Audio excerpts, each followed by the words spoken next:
Let's start off graphing this rational function the same as we would with anything else. We're going to look at the x-intercepts first. You don't have to do it in this order, but I think it's helpful.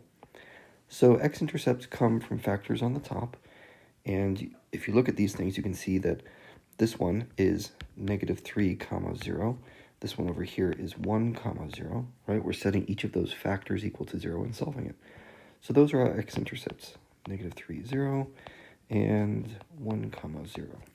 Okay, y-intercepts are found not from the factors in the function, but these are from, well, if you take a look at what happens to the function when you set x equal to 0.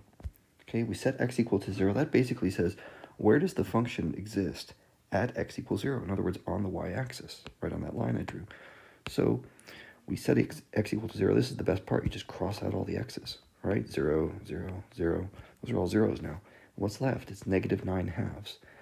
So we say x equals 0, y equals -9/2, like that. That's the y-intercept.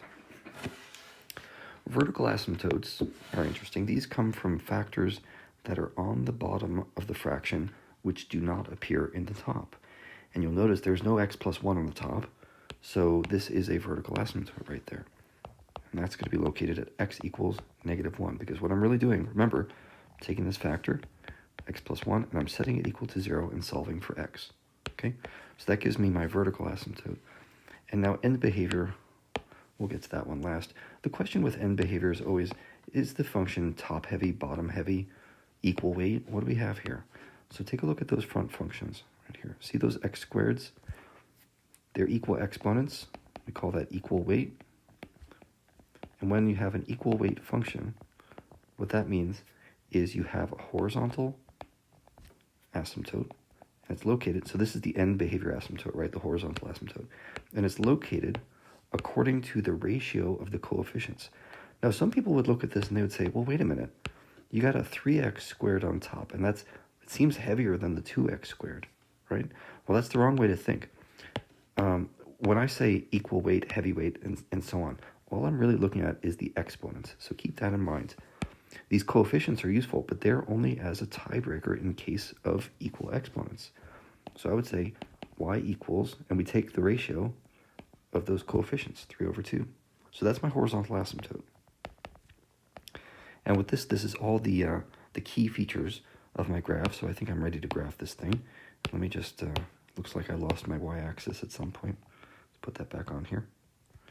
Okay, so now I'm going to draw asymptotes in red, just all the asymptotes, and it looks like I've got a vertical asymptote at -1, something like that, and a horizontal asymptote at y equals 3/2, so I don't know, like that. Okay, so there's my y equals 3/2 right there, and this is x equals -1. So those are my asymptotes. And now let's draw some intercepts. I want a little bigger dot. Make this a little more bold. X-intercepts are at -3, 0, I don't know, somewhere over there, and 1, 0, somewhere over here. And now my y-intercept, remember that 0, -9/2, so that's like down here somewhere. Okay, so we've got some nice intercepts on there, and all that's left to do is to graph the function. Now, this seems obvious. My function has to connect those two dots right there. And as you're looking at the vertical asymptote, I think this one is pretty clear. It's going to keep on going down. It's going to hug the asymptote right there. And this side over here is just going to come up, and it's going to hug the horizontal asymptote like that. But on the other side, we've got an x-intercept that, well, it's a little interesting. You might be used to vertical asymptotes always having this behavior where it goes up one side, down the other, right? And that's often how they go. But that's only when they're odd behavior. This one, if you look closely, see that 2 right there? That's even. That's an even exponent, which means we have an even asymptote right here. And what that means is you have something that's symmetric. Okay, it's going down and down. Notice how both of these are going down. That's even asymptotic behavior. And it's from the exponent of 2 on the denominator. So here's our function, pretty easy one to solve, I think, and that's that.